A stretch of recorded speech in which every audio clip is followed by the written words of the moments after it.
Un châtaignier, ça ressemble à ce que vous pouvez voir derrière moi, présent en Ardèche depuis toujours. C'est un arbre qui pousse bien dans nos reliefs, la pente, et qui demande peu d'entretien.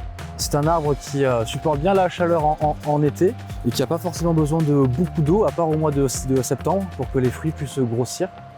Dès les 4-5 ans, le châtaignier commence à faire ses bogues et à donner du coup des châtaignes, mais il faudra attendre beaucoup d'années pour pouvoir avoir des arbres plus importants qui donnent plus de volume. Alors une bogue, ça se présente comme ça. Il faut faire attention parce que ça pique, mais dans une bogue, on a toujours 3 châtaignes qui se présentent comme ça. Alors que la bogue d'un marron, c'est des pics plus petits et moins fins.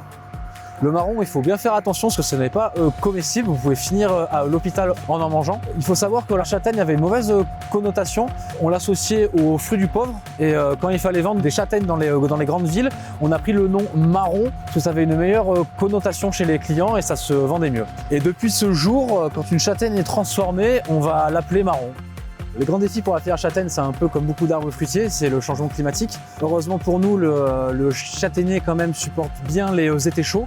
On espère que dans 10 ou 20 ans, la châtaigne d'Ardèche portera bien parce qu'on en a besoin, c'est ce qui nous fait vivre. Il y a eu un déclin sur la culture du châtaignier, mais la reconnaissance de l'AOC puis l'AOP a permis de redonner quand même un élan de motivation dans cette filière. Pas mal de jeunes reprennent un peu les exploitations, ce qui permet de relancer la production en Ardèche.